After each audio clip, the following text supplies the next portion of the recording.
Bismillahirrahmanirrahim. Assalamualaikum warahmatullahi wabarakatuh. Perkenalkan, nama saya Hatimatul Husna, nomor induk mahasiswa 20113014. Saya berasal dari Cilegon dan hobi saya adalah bernyanyi dan jalan-jalan. Baiklah, video ini dibuat untuk memenuhi tugas akhir ujian akhir semester mata kuliah Filsafat Hukum Islam. Di sini ada beberapa pertanyaan dan jawaban yang saya punya. Baik, yang pertama adalah pemahaman saya mengenai ijtihad.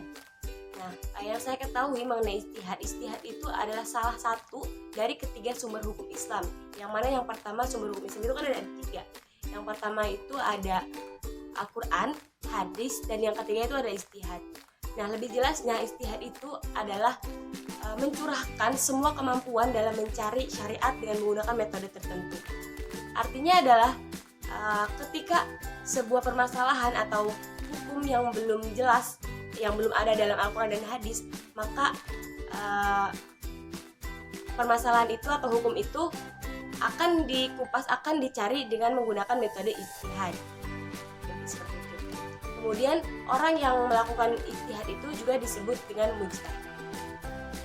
Baik, selanjutnya pertanyaan yang kedua yaitu bagaimana hubungan antara ijtihad dan maqasid asyariyah.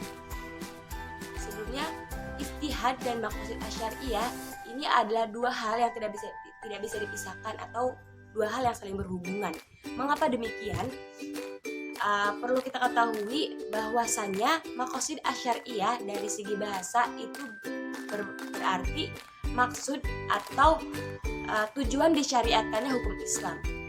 Lalu letak hubungannya di mana?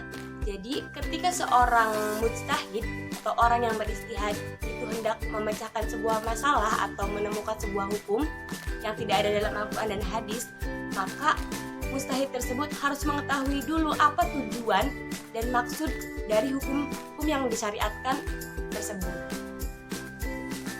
Selanjutnya pertanyaan ketiga adalah hubungan ijtihad dengan perubahan sosial.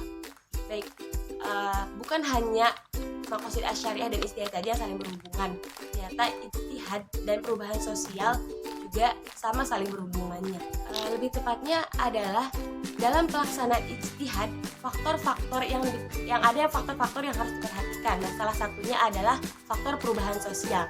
Artinya adalah faktor ini dijadikan pertimbangan oleh mujtahid ketika berijtihad, ketika akan melakukan ijtihad atau menyelesaikan kasus yang akan ditetapkan hukumnya. Jadi dalam pelaksanaan ijtihad dibutuhkan analisis yang cermat terhadap masalah yang dikaji, dan analisis juga tidak terbatas pada dalil-dalil dan argumentasi, melainkan juga harus melihat relevansinya dengan masa sekarang atau dengan bagaimana perubahan sosial di lingkungannya.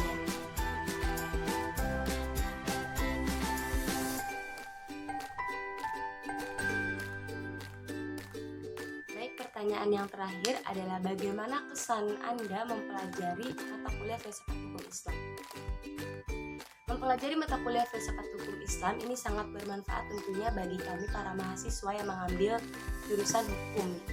Karena ketika kita mempelajari ilmu hukum dengan hanya mempelajari teorinya saja itu kurang lengkap tanpa pemahaman yang baik mengenai filsafat hukum itu sendiri. Karena ketika seseorang yang hanya mempelajari teorinya saja tanpa mengetahui filsafat hukum itu sendiri, filsafat hukum itu yang mana menjadi dasar dari hukum tersebut, maka kita hanya mempelajari hukum dari luarnya saja. Baik, cukup sekian dari saya, kurang lebihnya mohon maaf. Wassalamualaikum warahmatullahi wabarakatuh.